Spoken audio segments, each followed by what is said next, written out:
Información precisa, completa, veraz, objetiva e independiente. Directo a tu pantalla. Radio Caracas Radio presenta Voz de América. Las intensas lluvias registradas durante la última semana han causado estragos en al menos 11 estados de Venezuela, pero especialmente en poblaciones ubicadas en el estado Mérida, a unos 800 kilómetros al suroeste de Caracas, donde ocurrieron inundaciones, deslaves de tierra y ocasionaron la destrucción de enseres, cosechas y viviendas. De acuerdo a las autoridades venezolanas, más de 54.000 personas han resultado afectadas y al menos 8.000 viviendas quedaron destruidas. El presidente Nicolás Maduro decretó estado de emergencia en el estado Mérida, mientras que el ministro de Interior, Remigio Ceballos, anunció el despliegue de cuerpos de seguridad ante las precipitaciones en el país. Y continuaremos enviando insumos, alimentos y ayuda en general para garantizar el bienestar de todo el pueblo venezolano. En tanto, Ramón Guevara, gobernador opositor de Mérida, aseguró que ni las alcaldías ni la gobernación se encuentran en condiciones presupuestarias para atender la emergencia, por lo que insistió en la necesidad de que el gobierno nacional se encargue de presentar alternativas para dar respuesta a las comunidades. Además, informó que se han establecido centros de acopio para recibir donaciones para apoyar a los afectados. También se encuentran interrumpidos el fluido eléctrico, producto de que las aguas llegaron hasta los transformadores y esto ha ocasionado definitivamente que se paralice totalmente el servicio eléctrico, así como el servicio comunicacional de la telefonía. La organización Cáritas de Venezuela se pronunció exhortando a los gobiernos locales y a los ciudadanos a intensificar las medidas de prevención. Carolina Alcalde, Voz de América, Caracas.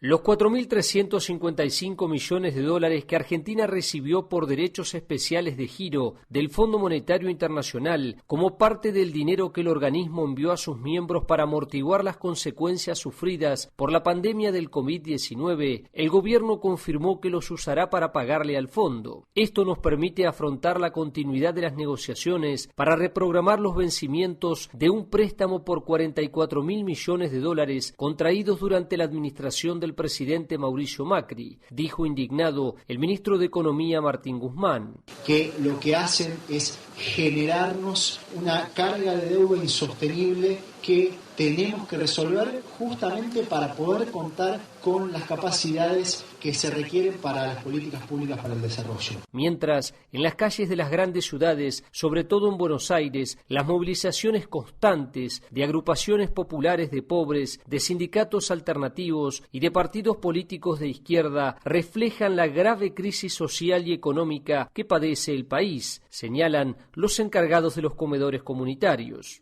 Y mira, la realidad de hoy en día es bastante cruel porque cada vez, yo por ejemplo tengo un merendero y cada vez hay más personas, más necesidad, más familias, no hay alimento que alcance. Los economistas como Horacio Novelli manifiestan su preocupación porque esta situación es una salida de emergencia y no una solución final a los problemas. O sea que la plata que nos dan se va a ir prácticamente en el pago de las 2 cuotas de este año del Fondo Monetario Internacional y los intereses. La deuda sigue siendo la misma, nada más que cubrirse el vencimiento, es postergar la deuda para más adelante. Juan Ignacio González Prieto, Voz de América, Buenos Aires, Argentina. El Ministerio Público de Nicaragua, controlado por el gobierno del Frente Sandinista, amplió la acusación contra la aspirante presidencial Cristiana Chamorro Barrios, expresidenta de la Fundación Violeta Barrios de Chamorro, por los delitos de apropiación y retención indebida, que se suma al supuesto delito de lavado de dinero, bienes y activos. Asimismo, las autoridades acusaron por gestión abusiva, apropiación y retención indebida a Pedro Joaquín Chamorro Barrios, quien se encuentra detenido desde hace 60 días, luego de ser apresado para investigarlo por cometer supuestos actos que menoscaban la soberanía de Nicaragua. La Fiscalía también imputó por diversos delitos a 6 ex trabajadores de la fundación, confirmando los temores de familiares y abogados defensores de que los presos políticos finalmente serían judicializados. Wendy Quintero, integrante del colectivo de derechos humanos Nicaragua Nunca Más, dijo al respecto: la policía y fiscalía, en complicidad con el Poder Judicial, actúan de forma arbitraria e inconstitucional con acusaciones que confirman el estado de terror. Según un comunicado del Ministerio Público, las acusaciones fueron admitidas en una audiencia de ampliación de acusación y menos de 24 horas después se realizó una audiencia inicial en la que también se decretó prisión preventiva para quienes ya están detenidos y detención para quienes siguen en libertad. Paralelamente, las detenciones no se detienen y la Unidad Nacional Azul y Blanco denunció el arresto ilegal de Alex Hernández, miembro del Consejo Político de esta organización, que previo a su arresto grabó las siguientes declaraciones. Es difícil dejarle estas líneas a mi familia, a mis seres queridos y a mis amigos, pero tomamos la decisión de seguir adelante, enfrentándonos a esta tiranía. No tenemos miedo. Familiares y abogados han denunciado el total aislamiento de los detenidos y las violaciones al debido proceso, mientras los fiscales realizaron la ampliación de la acusación antes que se vencieran los 90 días previstos en el proceso de investigación llevado a cabo por las autoridades de justicia y es considerado por los expertos como una violación a las garantías de los procesados. Daliana Ocaña, Voz de América, Nicaragua. La Organización Panamericana de la Salud, la OPS, anunció que implementará una nueva plataforma para impulsar los esfuerzos para la fabricación regional de vacunas contra el COVID-19, en una decisión que plantea la necesidad de trabajar para conseguir llenar la expectativa de un número mayor de inmunizaciones en una región donde solamente el 23% de su población ha completado su esquema de vacunación. La directora del organismo, la doctora Carissa Etienne, advirtió que la grave escasez de vacunas ha motivado esta iniciativa y en la conferencia de prensa semanal amplió detalles. Esta semana la OPS lanzará una plataforma para reforzar las labores de fabricación de vacunas, comenzando con la primera de una serie de reuniones para promover mayor coordinación entre los países y también para lograr la participación de socios de los sectores público y privado para que esta idea se convierta en una realidad. La funcionaria también destacó que trabajan coordinadamente con la Organización Mundial de la Salud y sus socios para introducir en Latinoamérica y el Caribe la altamente eficaz tecnología ARN mensajero y detalló. Juntos con la OMS estamos trabajando para llevar la tecnología de ARN mensajero a nuestra región. Las vacunas de ARN mensajero son algunas de las vacunas más eficientes contra el COVID-19 y la tecnología es muy adaptable, entonces tiene una posibilidad enorme de utilizarse contra otros virus. Hasta el momento, más de 30 empresas públicas y privadas e instituciones de las Américas han expresado el deseo de participar en el programa de transferencia de tecnología de ARN mensajero de la OMS y ahora están en el proceso de identificar las propuestas más prometedoras. La directora de la OPS informó que un grupo de líderes de instituciones financieras mundiales, gobiernos y organismos de salud pública se reunirán este viernes para abordar detalles de la plataforma para fomentar la investigación e incentivará el desarrollo y la fabricación de tecnologías de salud. Etienne dijo que la producción limitada y la distribución desigual de las vacunas requieren de una respuesta a la pandemia que no dependa necesariamente de donaciones o importaciones, advirtiendo que América Latina y el Caribe importa 10 veces más productos farmacéuticos de los que produce. Yoconda Tapia, Voz de América, Washington. El presidente Joe Biden sostuvo una reunión con directivos de 30 empresas de tecnología e instituciones financieras de Estados Unidos con el objetivo de reforzar las defensas de ciberseguridad ante ciberataques cada vez más frecuentes y sofisticados. Antes de comenzar la reunión, el presidente Biden dijo a la prensa que se había lanzado una iniciativa para que en 100 días se mejorara la ciberseguridad en el sector de la electricidad y que lo que ya se han implementado cubre a al menos 90 millones de estadounidenses. El próximo sector a ser enfocado será el de los oleoductos. Para la administración Biden, el esfuerzo ante los ciberataques debe ser combinado entre los sectores públicos y privados, y manifestó. Pero la realidad es que la mayor parte de nuestra infraestructura crítica, propiedad y operada, pertenece y es operada por el sector privado y el gobierno federal no puede enfrentar este desafío solo. Así que los invité a todos aquí hoy porque el poder, la capacidad y la responsabilidad creo para elevar el nivel de la seguridad cibernética. El encuentro se produjo luego de una serie de feroces ataques de secuestro de datos que afectaron infraestructura crítica, en algunos casos extorsionando a las corporaciones con pagos multimillonarios, así como otras operaciones informáticas ilícitas que las autoridades estadounidenses han vinculado con hackers extranjeros. Aún así, el secuestro de datos no fue uno de los focos de la reunión del miércoles, ya que se centró en identificar las causas fundamentales de las actividades cibernéticas maliciosas y las formas en que el sector privado puede ayudar a reforzar la ciberseguridad. El presidente Joe Biden también indicó que su equipo congregó a los países del G7 para que todos hagan rendir cuentas a las naciones que albergan a criminales de secuestros de datos. John F. Burnett, Voz de América, Washington. Autoridades mexicanas aseguraron que la resolución de la Corte Suprema de Estados Unidos, que obliga a la administración de Joe Biden a restablecer el programa de los protocolos de protección al migrante, no tiene una implicación directa en la gestión migratoria del gobierno de México. El jefe de la Unidad para América del Norte de la Cancillería, Roberto Velasco, dijo en un mensaje que la determinación de la Corte relacionada con el programa conocido como Permanecer en México no obliga a su país y su política migratoria se diseña y ejecuta de manera soberana. Informó que se iniciará un diálogo con el gobierno estadounidense para evaluar la situación, luego de que el Departamento de Estado de Estados Unidos presentó de manera oficial a la Secretaría de Relaciones Exteriores la resolución emitida por la Corte. El fallo de la Suprema Corte de los Estados Unidos no tiene una implicación directa en la gestión migratoria del gobierno de México. En el ánimo de responder de manera humanitaria a las necesidades de las personas migrantes, el Gobierno de México iniciará un diálogo técnico con el Gobierno de los Estados Unidos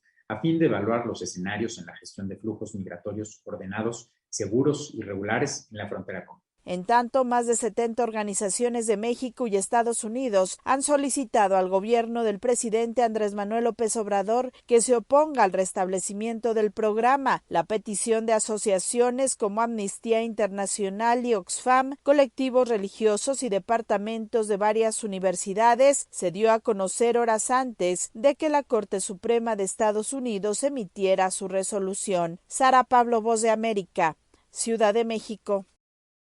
5 niñas afganas integrantes de un equipo de robótica de ese país están en México, donde fueron acogidas luego de huir de la difícil situación que se vive en Afganistán. Y fue el secretario de Relaciones Exteriores de México, Marcelo Ebrard, el que destacó la calidez con la que les abrieron los brazos.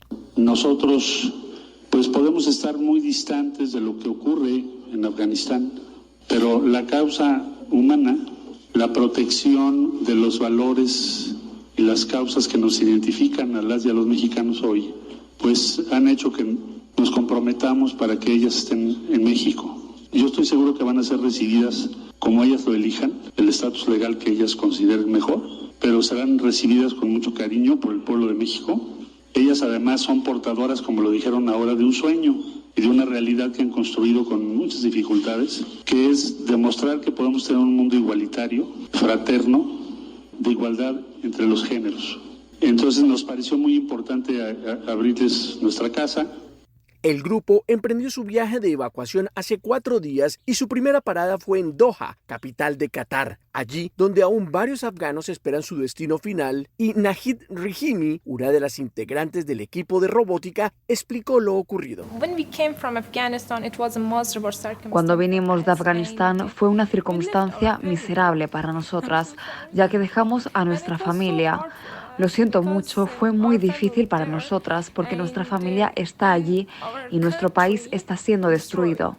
El equipo de robótica, que tiene el nombre de Afghan Dreamers o Afganas Soñadoras en español, que incluye a niñas de hasta 14 años, se les negó la visa para asistir a la competencia en Washington, D.C., lo que provocó una protesta internacional, hasta que finalmente en 2017 viajaron a Estados Unidos para participar en el evento. El año pasado, las niñas volvieron a aparecer en los titulares por construir ventiladores con piezas usadas de automóviles y de igual forma lograron desarrollar un ventilador de código abierto y de bajo costo que brinda una gran ayuda, ya que los hospitales de muchos países enfrentan escasez de equipos para atender a los pacientes con COVID-19.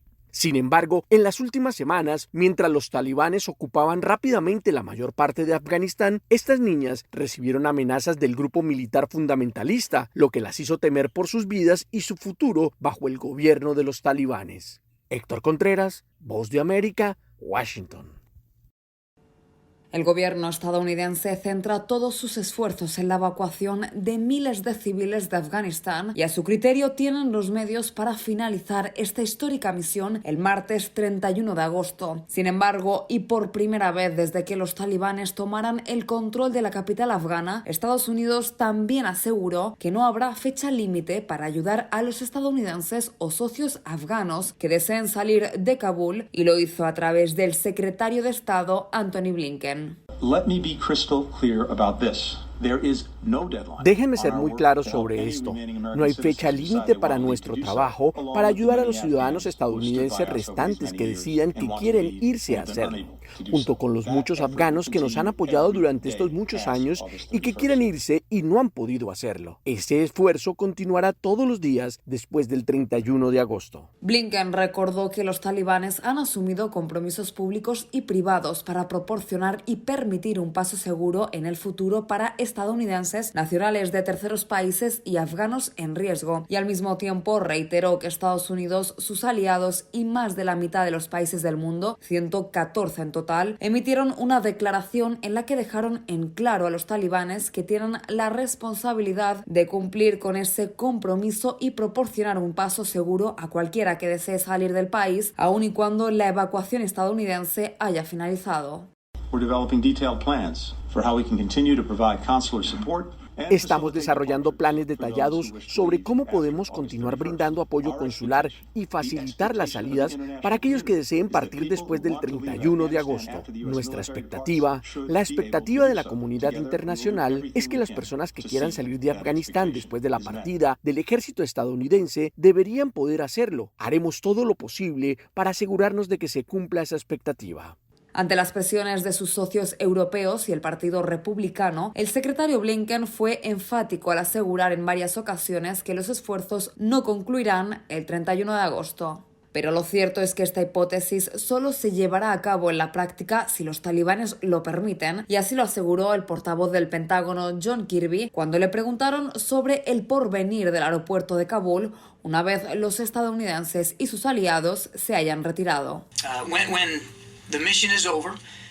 Cuando termine la misión y cuando salgamos del aeropuerto, el aeropuerto ya no será nuestra responsabilidad. Por la forma en que se gestione en el futuro será algo que los talibanes, que ahora están en Kabul, tendrán que gestionar por su cuenta propia y asumo con la comunidad internacional, pero eso ya no será una responsabilidad estadounidense. Por su parte, el grupo talibán afirmó públicamente que su intención es reanudar la normalidad en el aeropuerto de Kabul y, según sus propias palabras, permitirán abandonar el país más allá del 31 de agosto a aquellos afganos que cuenten con la documentación necesaria para hacerlo. Judith Martín Rodríguez, Voz de América.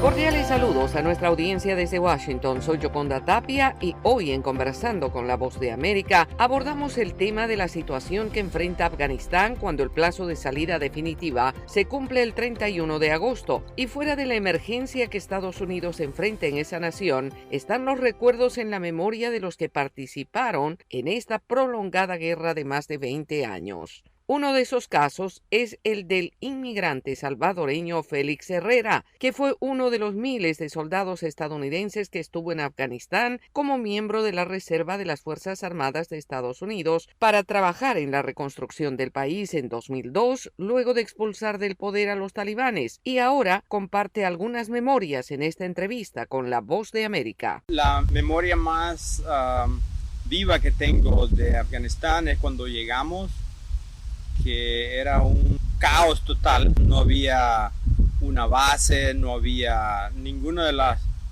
las cosas que usualmente existen para apoyar la militar.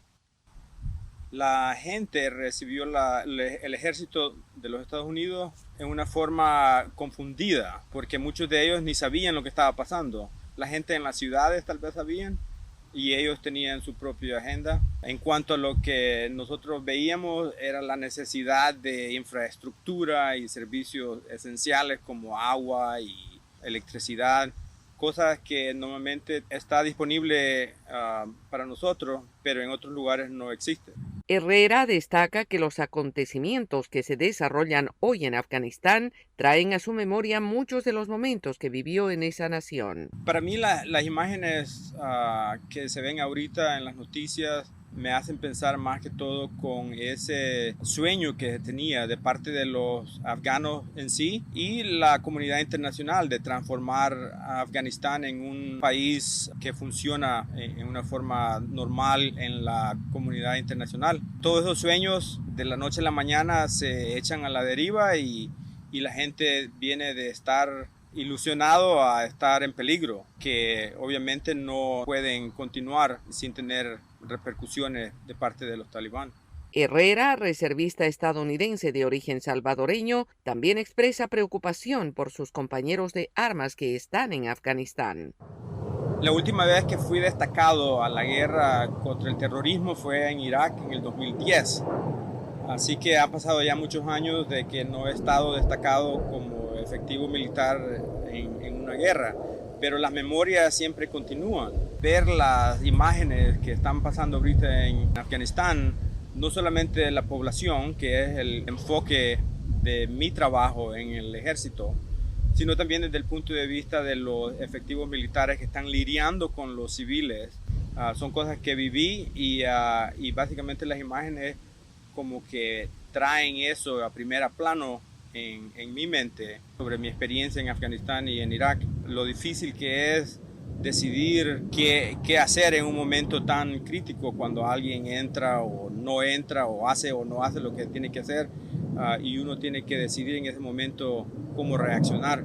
Y nuestro entrevistado finaliza con una reflexión que es parte de la experiencia que le tocó vivir. De mi corazón sé que la intención de ir a Afganistán primeramente era destruir el espacio que tenía Al-Qaeda para operar en contra de los Estados Unidos y poco a poco se convirtió en una misión para mejorarle la vida a los afganos. Y mi tiempo allá lo pasé luchando para crear clínicas, para crear pozos, para crear diferentes oportunidades para ellos, especialmente en el área de salud y de educación. Era Félix Herrera, reservista de las Fuerzas Armadas de Estados Unidos, originario de El Salvador, que participó en las operaciones militares en Afganistán en 2002, compartiendo sus memorias de una nación que hoy enfrenta uno de los momentos más difíciles de los últimos tiempos. Esto fue Conversando con la Voz de América.